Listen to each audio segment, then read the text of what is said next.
My name is Mike Nelson. Although I spend the majority of my time on dry land, I make most of my living anywhere from 10 to, 200 feet underwater. Alardia alardi is a little fish of the Triacanthidae family. It's only about, 5.5 inches long, but, well, it's important enough for marine land to send me halfway around the world in search of some living specimens. Alardia lives in the deep waters of the West Indies, and from 1861 to 1925, there was only one in captivity. And it was my job to secure a new supply. It was time for a break, so I stood for the surface to replenish my air supply. At that same moment, more than 1,000 miles away, a test missile was heading for the ionosphere at about 18,000 miles an hour. There seems little connection between an ICBM streaking through the sky and a little fish with a big name on the floor of the Caribbean. But the connection that developed put me in a very tight spot. A very tight spot.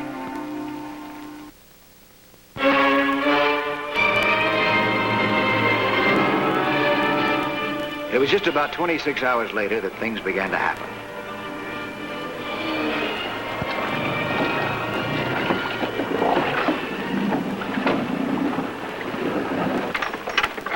Hi. You Mike Nelson? Yeah, that's right. I'd like to see you for a minute. Okay, come on aboard. Thanks. We know one another? Well, my name's John Sumner. You've worked for my firm before. Oh, yeah. A little project called World War #2. Mike, tell me, what do you know about rockets and missiles? Rockets, missiles. Well, only what I read in the papers, pick up here and there. If I start talking about the nose cone of a rocket, you know what I mean? Oh, it's the business end of the rocket, isn't it? That's right. Well, we fired an experimental missile yesterday to test our progress in the development of a nose cone that will survive the plunge back through the Earth's atmosphere, after the rocket's spent. Well, as you probably know, the friction from such a plunge generates enough heat to disintegrate most objects before they strike the Earth. Like the meteor. Uh-huh. Well, we think we have a metal that will not only survive the heat, but has enough resistance to protect the internal mechanism. Keep it intact and operating. But there's only one problem. What's that? We have to recover the nose cone to find out. And it didn't land where it was supposed to. Do you know where it did fall? According to our tracking device, it landed within a few square miles of where we are right now, at the bottom of the ocean. Oh. Yeah, but a couple of miles, that's a lot of space in the ocean. I know. It's a tough job, but I've heard if anybody can do it, you can. Oh, our Navy, much better equipped for that kind of a job than I am. Well, territorial waters could be involved. See, the Navy can't go poking its nose into some other nation's backyard. Yeah, I know. Isn't it possible that somebody around here saw it fall? There's a possibility. And that possibility puts even more pressure on us. That nose cone mustn't fall into the wrong hands. Well, how about it, Mike? We in business? Well, I need help. Somebody that I can trust. And, I need more equipment. Well, we've anticipated all the problems. You'll be on the pier tomorrow morning at 8 o'clock. Someone will contact you. Okay? Okay.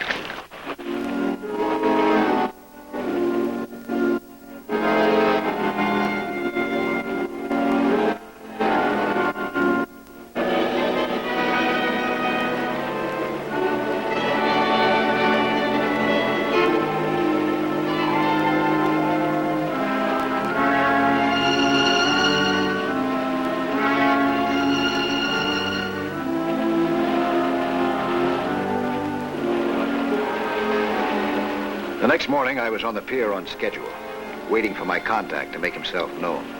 Who would it be? It could be any of these people. I felt that it would be a surprise. It was.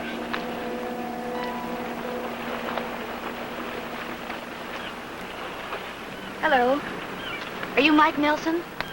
Yeah? You're a hard man to find. I've been looking all over for you this morning. I'm Kathy Morton. How do you do, Miss Norton? I've been studying photography, and I want to do some underwater pictures. I'll need some expert advice and assistance. Well, I'm sorry, Miss Norton. I'd really love to help you, but I'm working on an assignment for Marine Land of the Pacific, and it's a full-time job. But my work's really quite good, Mr. Nelson. As a matter of fact, I have a little picture here I'm rather proud of. Took it about 2 years ago. Yeah, it's a nice shot there, Miss Norton. Shows good technique. I was hoping you'd feel that way.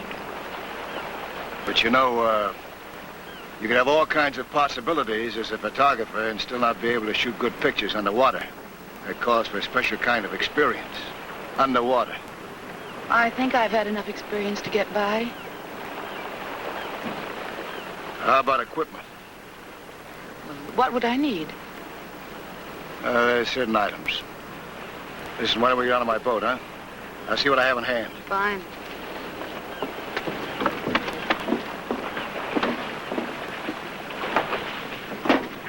Our meeting on the pier was kind of on the cloak and dagger side, don't you think? Well, it'll tell a lot of people that I've hired you to teach me to take underwater pictures. Yeah, sure. You even have an underwater camera to prove it, huh?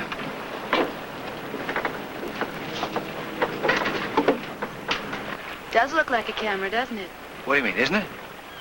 There's a pulsating device in that nose cone we're looking for. If the nose cone survives the heat, it'll send out a signal. That's actually a receiving set to pick up the signals. Oh, what do you know? Hey, those signals from the nose cone. How far do they carry underwater? Oh, anywhere from a few hundred yards to a quarter of a mile. Depending on the conditions, huh? Mm-hmm. When we get within range, it'll tick like a Geiger counter. The closer we get to the nose cone, the louder that ticking. You sure threw me a curve, you know that? Oh? Yeah. I didn't expect to meet a girl. Well, I guess they thought it'd cause less suspicion that way. Yeah, I can buy that, but what if something happens, if we get into trouble? Don't worry about me. I'm really an expert skin diver. And I teach judo.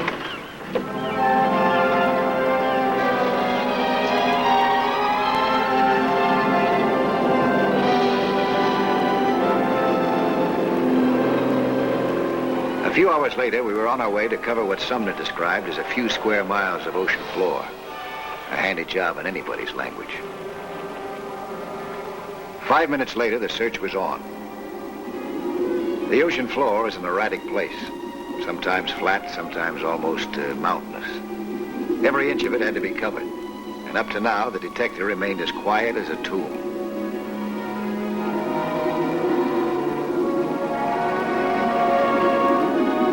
In the excitement, we didn't notice an outboard motorboat riding the waves about a mile from us.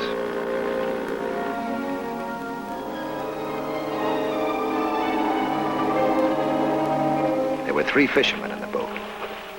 Or were they fishermen? They're still submerged. The woman is on the deck waiting for him.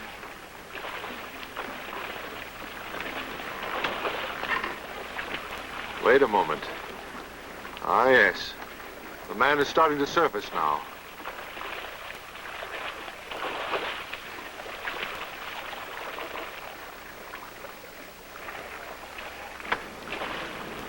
Nothing.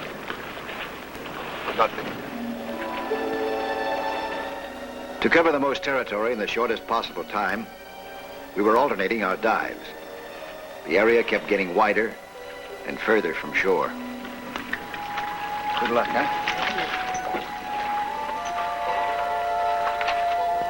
In the meantime, I discovered that Kathy was no novice at skin diving.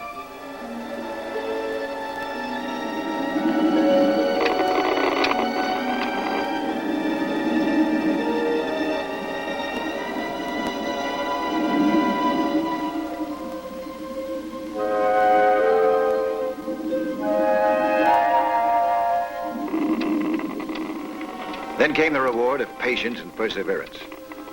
The detective picked up a faint ticking noise, which answered a lot of questions.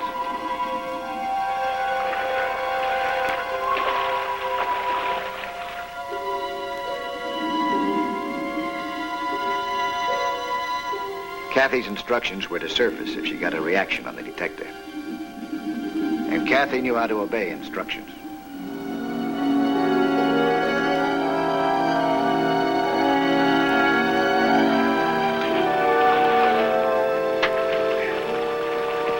It's signal about 50 yards east of here. Good, good. I'll get out and find it and tie on a marker buoy. There. Now you watch for the buoy and bring the boat over to me, huh? All right. The man is apparently getting ready to make another dive in the same spot. This could be what we're waiting for.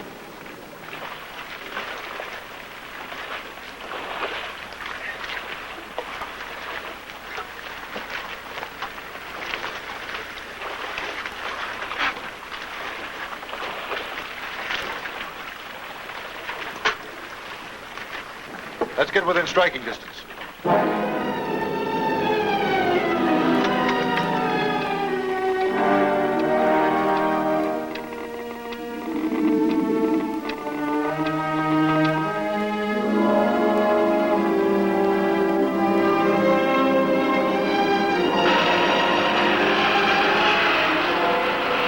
The detector turned out to be a honey.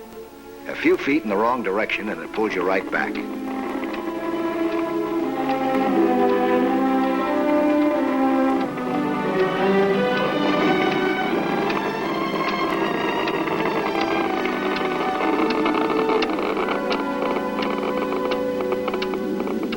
Finally, it led me right to the nose cone of the missile, straight as a homing pigeon.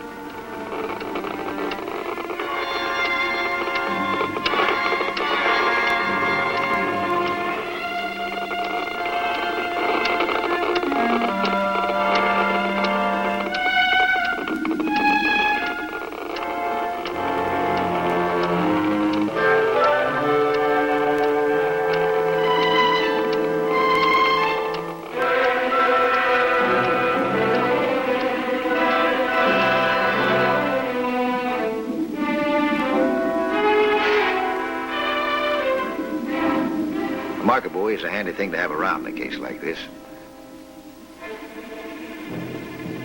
Just tie it to some object and release it. It'll surface and permanently identify your location.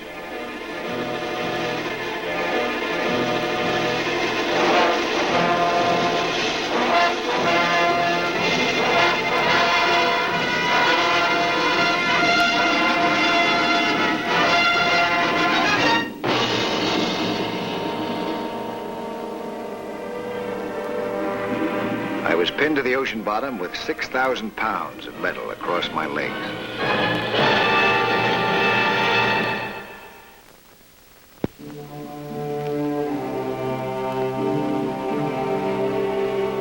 But Kathy had no way of knowing that I was pinned solidly to the ocean floor. I wasn't even sure whether or not my legs were broken.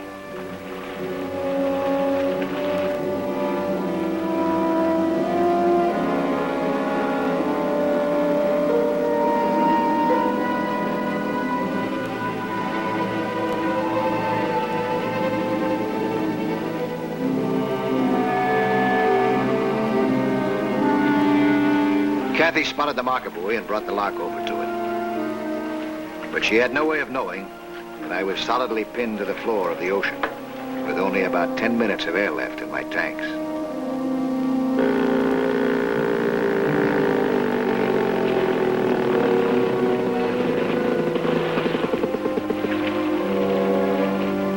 Now they're both submerged.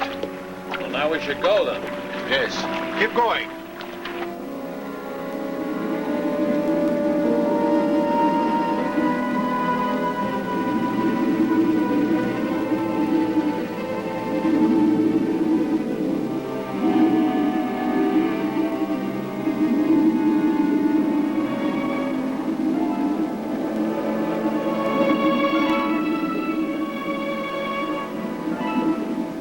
I signaled Kathy that I had about 3 minutes of air left in my tank. She signaled back that her tank was full. The 3 minutes of air in my tank would give Kathy time to get to the surface and give me more time to try and free myself. So we exchanged tanks. There's the marker buoy. My 2 sets of bubbles. Marky, I think you better get aboard their boat in case of emergency. Take us over there.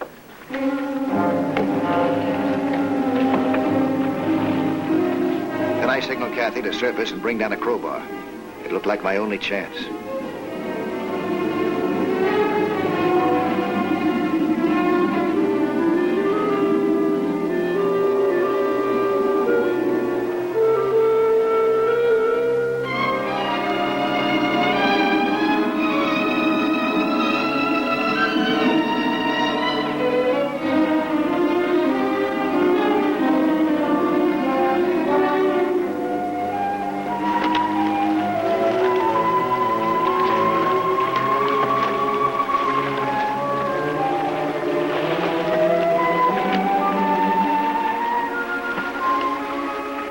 In her anxiety to help me, Kathy didn't notice the men in the outboard motorboat.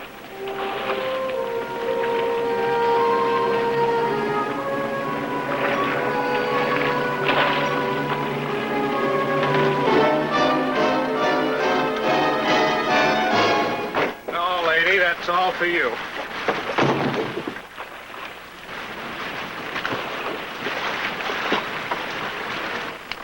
Stay where you are. I'll have to shoot.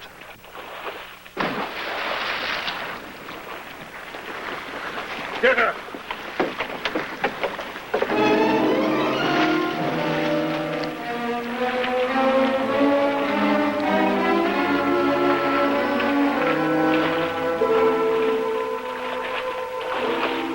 This man found that it would take some doing to bring Kathy back to the boat when she almost broke his wrist with a crowbar.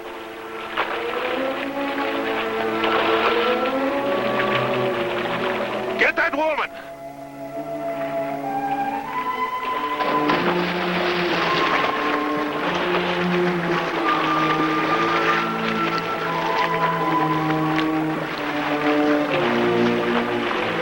Kathy just managed to fasten the crowbar to the marker buoy line before she turned to fight off the two men.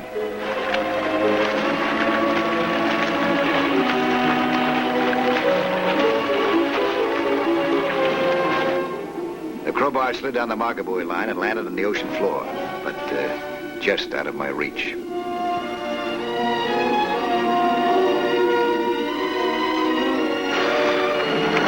She put up a real good fight. But finally, with one man hanging to each arm, she was forced to give up. Bring her here.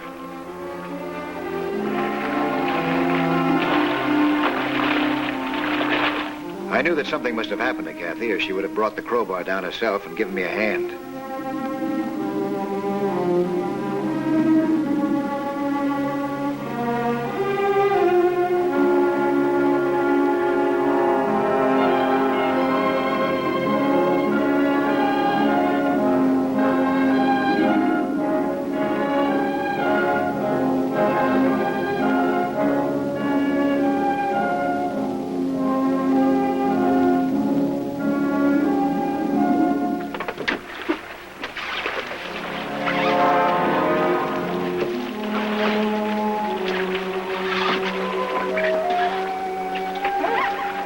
Now, let's not be childish about this. You must understand we have a job to do, and we intend to do it. You have located the nose cone, have you not? The main question seems to be, what right do these men have to drag me aboard your boat? Mr. Nelson is down there, isn't he? Down where? Down there.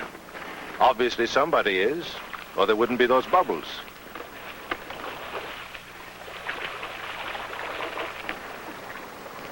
All right, I'll tell you the truth. Mr. Nelson is down there.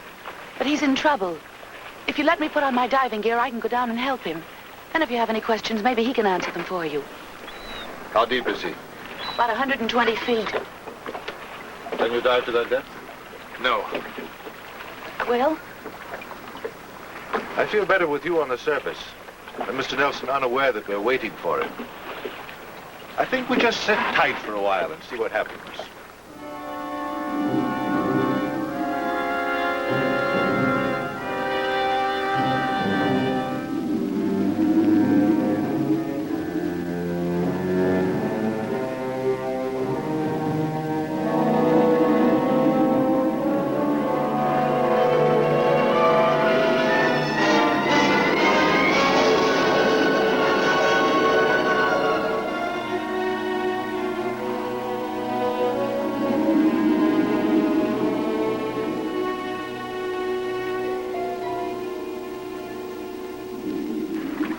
Mr. Nelson can't stay down there indefinitely. What are you going to do about it? Well, you can't just let him die. On land, it would have been impossible for me to move the nose cone from the awkward position that I was in. But water gives any object a certain buoyancy. And I had to get that nose cone off my legs, or else. My legs were practically numb, but there were no broken bones. Now, the big question was, what was happening on the surface?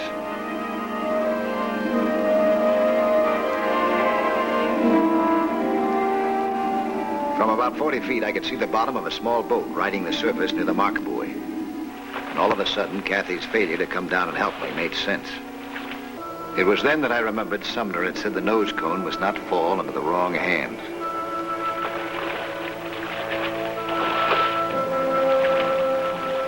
And the thought occurred to me that if some unfriendly group was waiting for me at the surface, my air bubbles would classify me as a sitting duck. So I tied my diving lung to the marker buoy line and set the valve to allow a little leakage. Then it was up to me to make the surface in one breath.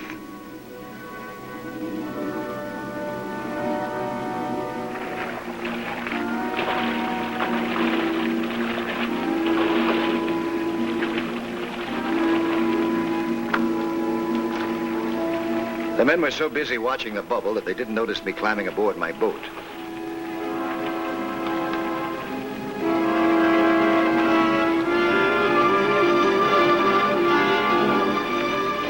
The best answer to this problem was my shark gun.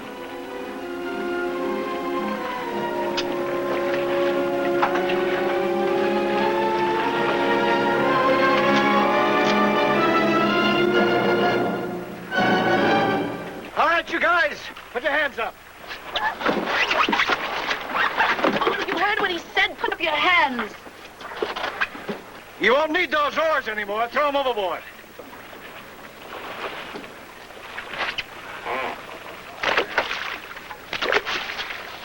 Kathy, how much gasoline they got?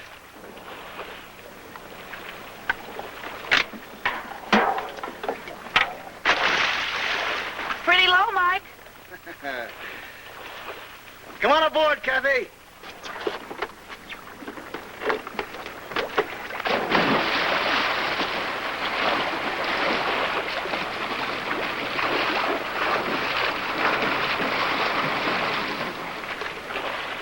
Good job, Kathy.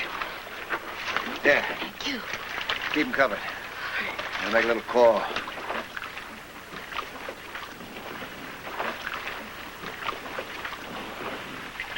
X-223 to Happy Friend. X-223 to Happy Friend. This is Happy Friend. Go ahead, X-223. Location 13 miles west of Heston Light, outside of all territorial waters. Project X-223 in operation. 3 men in a small boat drifting out to sea will need help and investigation. Over. Over and out.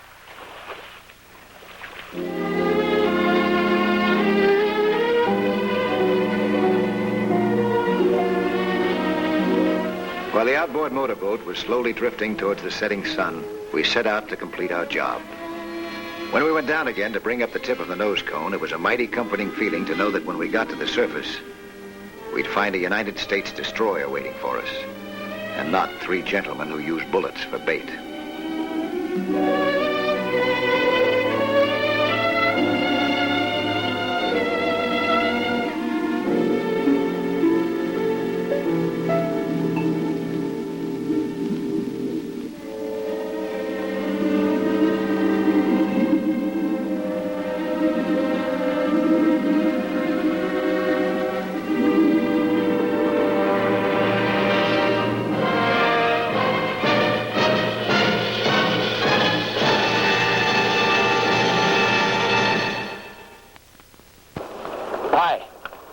I'm Lloyd Bridges, inviting you to join us for another act story of underwater adventure 1 week from today.